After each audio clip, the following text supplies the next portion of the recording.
Were you like me? Were you always mystified about how to match the speed of your locomotives? Well, stay tuned to this video because I'm going to demystify speed matching.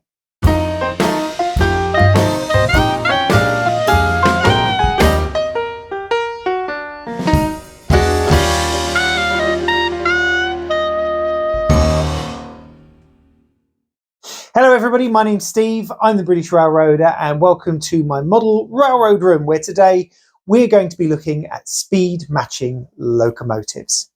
Now last week I did a video about consisting locomotives, and in that video I mentioned about speed matching, and I wasn't really going to do a tutorial about it because it's something that perhaps I didn't understand as well as I should have done.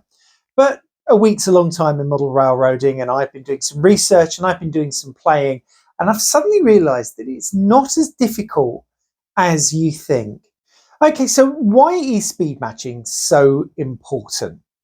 Well, when you're running two locos together, whether they be together at the front or, as you can see here, one at each end of the train, you don't want one to be pulling and one to be pushing. If that happens, you can get shuddering in your consist, you can get things derailing, especially when, like these two locomotives, you've got one at the beginning and one at the end. And it's especially important if you're using distributed power, where you've got several locos at the front and maybe one in the middle and one at the end of a consist. Now, it was something that I always thought was just a bit difficult to do. So I've gone back and I've looked at various videos from people like Larry Puckett and others who've talked about speed matching, and there are several ways that you can do it. Now, in an ideal world, you'd get one of these things. It's an AccuTrack speedometer, and basically is you set it to the scale that you're using and you run your train through it at a certain speed step, and it will tell you what the speed is. And then what you can do is then adjust the speed up and down so that at a certain speed step, all of your locos are running at the same speed. This would be lovely, but I don't have an AccuTrack, and a little bit of research online shows me that actually they're a bit difficult to get hold of at the moment. I don't even know whether they're in production. So you have to look at another way of doing it. So another way that you can measure speed is by having two fixed points and running your train at different speed steps between those two fixed points, and then timing how long it takes using a stopwatch. And then using a little bit of mathematical jiggery-pokery, you can work out what the speed is in miles per hour. Now, I've done this before. I have got a formula that I use that I'm more than happy to share with people, so drop me an email and I will send you that. But it's very long-winded. It takes a long time. You've got to let the train run, then you've got to time it, then you've got to do your calculations, etc. So it's actually quite a time-consuming way of speed matching.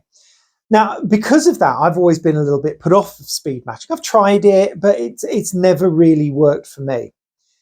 Until I've been watching a few other videos where basically what they've said is that you can just speed match using certain CVs that we're going to look at today. So the CVs we're going to look at, we're going to start with CV 29.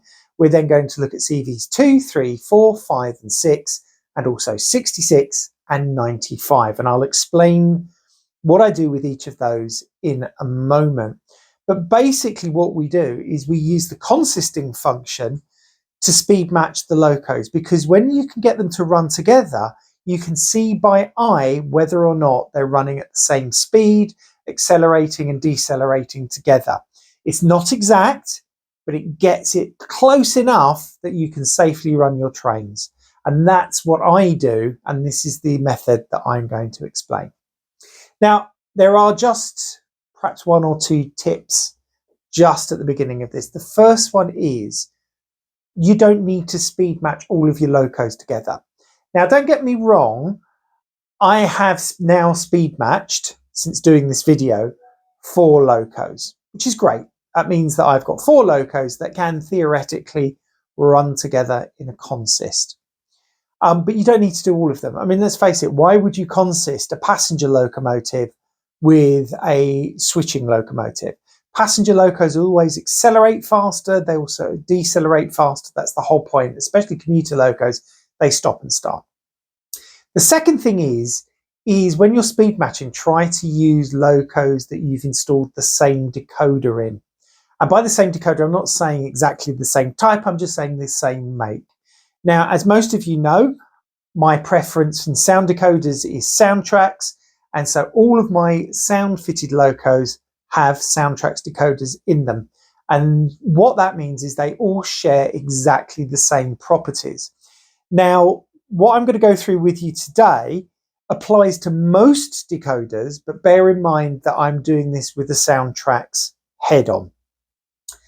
The next tip is try to speed match locos from the same manufacturer. Okay, so for example, the two Long Island Railroad locos are both Athearn Genesis locomotives that came from the same batch. So they were built on the same production line using the same bits. So they have very similar properties. But always remember that your locos will be slightly different, even if what they were next to each other on the production line. They will all have slightly different idiosyncrasies. So just bear that in mind when you speed match, because one load of settings of CVs in one loco may not exactly be replicated in the other loco. So you do just have to wiggle them a little. And the last thing I'm going to say is that when you're speed matching, have a baseline locomotive. So have a locomotive that you think runs exactly how you want it to run. And that's the one that you want to aim for. So with the 4 locos that I've got speed match now, they're all based on my Long Island Railroad number 163. That was the one that has got what I consider to be my baseline running characteristics. So they're the ones that I go with. Anyway, let's have a look at what I'm going to be doing with the CVs, and then we'll have a little practical demonstration of how to speed match a couple of locos. Okay, so I'm starting with CV29. Now, CV29 is one of the standard CVs you find in all decoders. It's one of the NMRA mandated CVs. And it is kind of the CV that sets everything up. Now, for our purposes, we just want to make sure that bit 4 has got the correct speed table enabled. So as you can see, bit 4 can either be set at a value of 0 or a value of 16. 0 gives us the 3-point speed curve that we want. 16 gives us another type of speed curve, either linear or 28-point. For speed matching the way we're doing it, make sure that's set to 0. Now, this is the default setting, so don't worry too much about it, because this will already be enabled within the CV. Now, CV29 is made up of 8 bits. Most decoders use either 5 or 6 of them. Soundtracks just happens to use 5. What I've done here is I've just put in what I use in CV29. So I try to keep things at a normal direction. I use 28/128 speed steps. I always set my locos to DCC only because that actually avoids certain running problems. I use a 3-point speed table, and obviously I like to use the extended addresses so that I can have locos running with their actual running numbers. So that would give me a value of 34 to put into CV29. And this is just how I set up my locos as standard.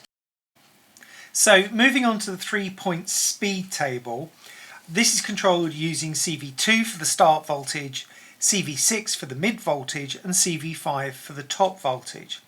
Now, of the 3 of these, only CV2 is mandated by the NMRA. CV6 and CV5 will depend on your decoder. However, in my experience, most at least have CV5, so you can set a top voltage, and quite a lot do have CV6, but check with your individual decoder. Now, they can be programmed from 0 to 255. 0 tends to be what they're done at the factory. And I've just given you a little example of my settings. Again, I do everything so that I get really slow speed running. You may want to have it higher if you want faster locomotives, or you can have it lower if you want it really, really slow. So next we have acceleration and deceleration. So basically these range from a value of 0, which is off, to 255, which is maximum. And maximum acceleration means that it will accelerate really slowly until it reaches its top speed. And same for deceleration, that it will go from its top speed really slowly down to a stop. So you get variations in between. Now, as I said, this will be different for different locos. I set my locos at around 25 to 45. That gives me just enough slowing time to make it look realistic, but then not be so long that it takes too long for it to reach a stop. Again, this is something you want to play with. And again, these are NMRA standardized CVs, so you should find these on any decoder that you buy. So we're now going to talk about forward and reverse trim. Now, I didn't actually use this in this demonstration because I didn't need to, but it's another set of values that you can use to help just very slowly either speed up or slow down a locomotive. Not all decoders have these, but most of the complex ones do. So, you will probably find it if you're using a sound decoder. So CV66 is the forward trim, CV95 is the reverse. Again, values from 0 to 255. 0 to 128 is actually off, okay? Anything between 1 and 127 means that it will react slightly slower. 129 to 255 means that it will go a little bit faster. Again, this depends on the locomotive. I go for values around 20 to 50 depending on the running characteristics of the loco. I have gone above 100 on occasion, but it's one that you're just going to have to play with a little bit. And lastly, before I finish, I thought I'd throw in a slide just with my baseline CV values for the CVs that I've just talked about. As you can see, CV2 I tend to start at 0, CV3 and 4 about 35, CV5 is around 100, CV6 is 50, CV29 I set at 34, CV66 and 95 I tend to start off at around 20. But again, these are all variables that you want to play with, and you need to get them to match the characteristics of the locomotive that you're using them for. Okay, so we're starting with these two locos on the tracks. So on the left we have 261, which is an older Athearn GP38-2, and on the right we have 2721, which is an Athearn Genesis GP38-2. Now, I know earlier I said that it's always best to try and use locos of the same manufacturer and the same kind of range, but actually the motors themselves aren't hugely different, though obviously I think the one in 261 is probably a little bit coarser. But what I've done is, so 261 is already speed matched to my two Long Island Railroad MP15s.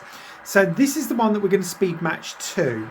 Now I've consisted them, and we're just going to have a little run of them together in consist. And you can probably see that 261 is already just starting to gain distance on 2721. If I then change the direction and do the same, and if we kept this going, I think you can see that 261 is just very slowly but surely gaining on 2721. Okay, so what I'm going to do is I'm just going to clear the consist for the time being so that I can then start doing some work on 2721. Okay, I've moved 261 out of the way, and 2721, which let's just focus a little bit on her. Now, she's already been programmed to my kind of standard CV settings. So as you can see, she's quite a nice smooth runner. She doesn't run too fast. This is only about speed step 8.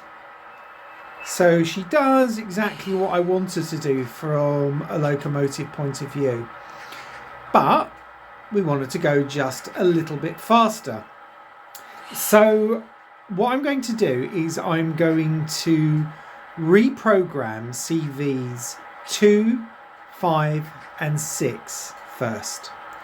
Now, when we ran her together with 261, we saw that 261 started just a few seconds beforehand. So the first thing that I'm going to do is I am going to change CV number 2. So CV number 2 was at 0, or is currently at 0.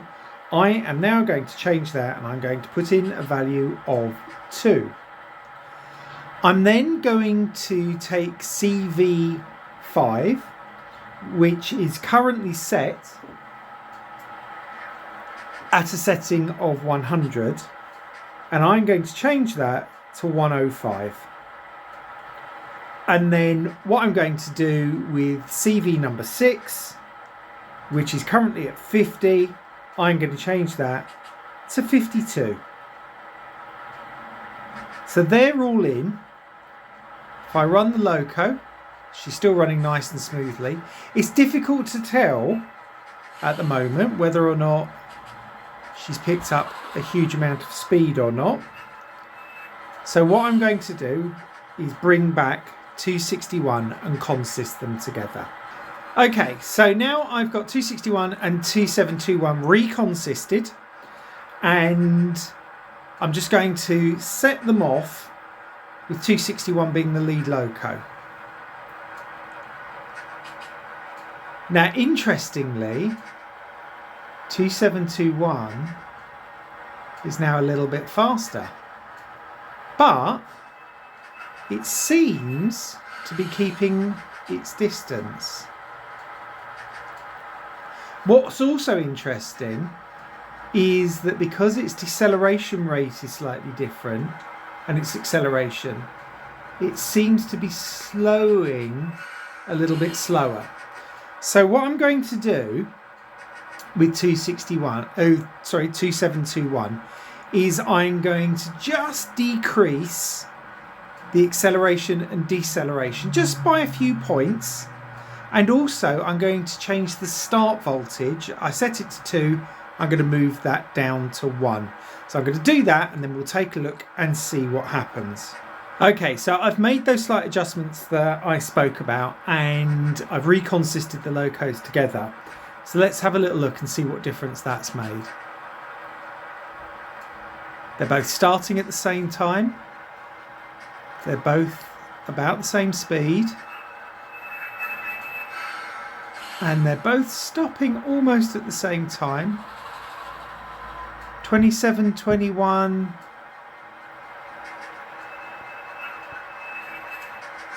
Again, I think it could just do with a reduction in its acceleration and deceleration.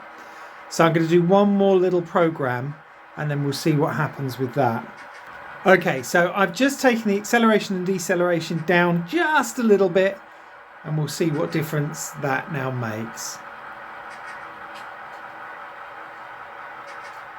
And I think, as they say, by Jove, we have it.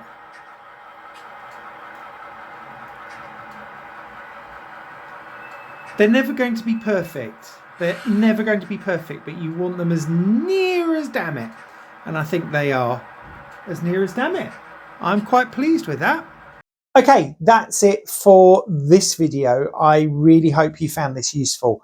It's something that, as I said at the beginning, it's always mystified me how to properly speed match, especially when you see videos that use speedometers and things like that, and people start talking about complex speed curves and all of that kind of thing.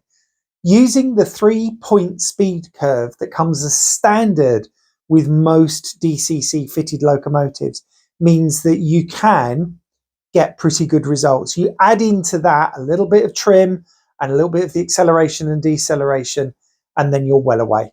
and it's something that is actually a lot easier to do than I ever thought it would be. But anyway, that's it for this video. I hope you enjoyed it. If you have, please give it a thumbs up.